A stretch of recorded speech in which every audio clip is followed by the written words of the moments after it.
یہ ایک ایسی عورت کی کہانی ہے جو دنیا کی سب سے عظیم ہستیوں میں سے ایک کی زوجہ تھی، لیکن اس نے عزت کو ذلت میں بدل دیا۔ وہ ایک نبی کے گھر رہی، لیکن ایمان کا نور اس کے دل تک نہ پہنچا۔ وہ حق کو اپنی آنکھوں کے سامنے دیکھتی رہی، مگر ضد، غرور اور کفر نے اس کی عقل کو اندھا کر دیا۔ یہ ایک ایسی عورت تھی جس نے نبی کے ساتھ رہ کر بھی اپنے لیے جہنم کا انتخاب کیا۔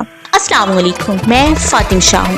آپ دیکھ رہے ہیں اسلامک وومن سیریز، جہاں ہم ازواج انبیاء اور نیک عورتوں کی زندگیوں سے سیکھنے کی کوشش کرتے ہیں، جن کا ذکر قرآن پاک اور احادیث میں موجود ہے۔ اور آج ہم بات کریں گے ایک ایسی عورت کی جس نے ہدایت کو اپنے قدموں تلے رون دیا، جو ایک نبی کی زوجہ ہونے کے باوجود گمراہی کا شکار رہی اور جس کا انجام عبرت کا نشان بن گئی۔ یہ کہانی صرف تباہی کی نہیں بلکہ ہمارے لیے ایک بہت بڑا سبق ہے کہ حسب و نسب یا کسی نیک شخصیت سے تعلق ہمیں جنت میں لے جانے کے لیے کافی نہیں، جب تک ہم خود ہدایت قبول نہ کریں۔ آج ہم حضرت نوح علیہ السلام کی ازواج کے بارے میں جانیں گے۔ آج کی کہانی صرف بربادی کی نہیں، یہ ہدایت اور گمراہی، روشنی اور اندھیرے، کامیابی اور تباہی کی دو الگ الگ مثالیں ہیں۔ کیونکہ جہاں حضرت نوح علیہ السلام کی ایک بیوی نے جہنم کا راستہ چنا، وہیں دوسری بیوی ایمان اور تقوی کے ساتھ جنت کی وارث بنی۔ تو آئیے اس سبق آموز کہانی کو سنتے ہیں۔ اللہ تعالیٰ کے برگزیدہ رسولوں میں سے حضرت نوح علیہ السلام بھی ہیں۔ آپ کی دو بیویاں تھیں، ان میں سے ایک مسلمان اور دوسری کافرہ تھی۔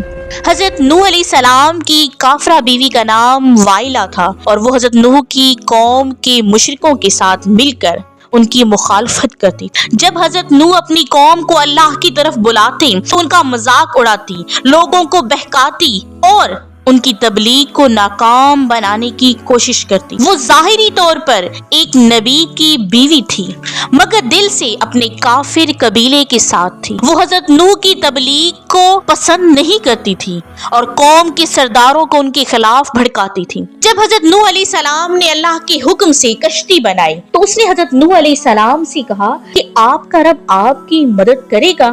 نوح علیہ السلام نے فرمایا ہاں، وہ ضرور مدد فرمائے گا۔ تو وہ بولی کب کرے گا؟ تو آپ نے فرمایا کہ جب تنور سے پانی ابلے گا۔ یہ سن کر وہ اپنی قوم کے پاس گئی اور ان سے کہنے لگی، اے لوگوں، حضرت نوح مجنون ہے، معاذ اللہ۔ حضرت نوح نے اسے بار بار سمجھایا، نرمی سے بلایا، لیکن وہ ہر بار انکار کر دیتی۔ اس کے دل میں دنیا کی محبت، باطل کی حمایت اور اپنی کافر قوم کی وفاداری زیادہ تھی۔ وہ جانتی تھی کہ اس کا شوہر سچا نبی ہے، مگر وہ اپنی ضد اور انا کی قیدی بن گئی۔ آخرکار جب اللہ کا عذاب آیا اور زمین پر پانی ہر طرف پھیلنے لگا تو حضرت نوح علیہ السلام نے اپنے بیٹے کو کشتی میں سوار ہونے کی دعوت دی، لیکن اس کی طرح اس کا بیٹا بھی گمراہی میں ڈوبا ہوا تھا، جس کا نام کنعان تھا۔ حضرت نوح کی بیوی انہیں نافرمانوں میں شامل تھی جو اللہ کے عذاب میں غرق ہو گئے۔ قرآن پاک میں سورہ تحریم میں اللہ تعالیٰ فرماتے ہیں کہ اللہ نے کافروں کے لیے نوح کی بیوی اور لوط کی بیوی کی مثال بیان کی ہے۔ وہ دونوں ہمارے نیک بندوں کے نکاح میں تھی، لیکن ان دونوں نے خیانت کی، لیکن وہ نبی اللہ کے مقابلے میں ان کی کچھ بھی کام نہ آئے، اور ان سے کہہ دیا گیا کہ جہنم میں داخل ہونے والوں کے ساتھ تم بھی داخل ہو جاؤ۔ تو معلوم ہوا کہ نبیوں کی گستاخی تباہی و بربادی کا سبب بنتی ہے۔ حضرت نوح علیہ السلام کی دوسری بیوی مومنہ اور نیک خاتون تھی۔ وہ ایمان والی تھی، اللہ کے نبی کا ساتھ دینے والی تھی۔ اللہ تعالیٰ نے انہیں نیک اولاد عطا کی، جس میں سے 3 مشہور بیٹے شامل تھے، سام، حام، یافس۔ یہ تینوں بیٹے کشتی میں سوار ہوئے اور طوفان کے بعد نسل انسانی کی بقا کا ذریعہ بنے۔ حضرت نوح کی مومنہ بیوی نے ایمان کی دولت کو قبول کیا اور دنیا و آخرت میں کامیابی حاصل۔ یہ کہانی ہمیں سکھاتی ہے کہ اگر کوئی شخص اللہ اور اس کے رسول پر ایمان نہیں رکھتا تو وہ چاہے کسی بھی نیک انسان کے قریب ہو، اس کا کوئی فائدہ نہیں۔ حضرت نوح کی ایک بیوی نے جہنم کا راستہ چنا، دوسری بیوی جنت کی راہ پہ چلی۔ ہمارے لیے ایک پیغام، ہدایت زبردستی نہیں دی جاتی، بلکہ وہی لوگ کامیاب ہوتے ہیں جو خود اس کو حاصل کرنا چاہتے ہیں۔ اگر ہم اپنی انا اور غلط نظریات پر اڑ جائیں تو ہمیں کسی نیک صحبت کا کوئی فائدہ نہیں۔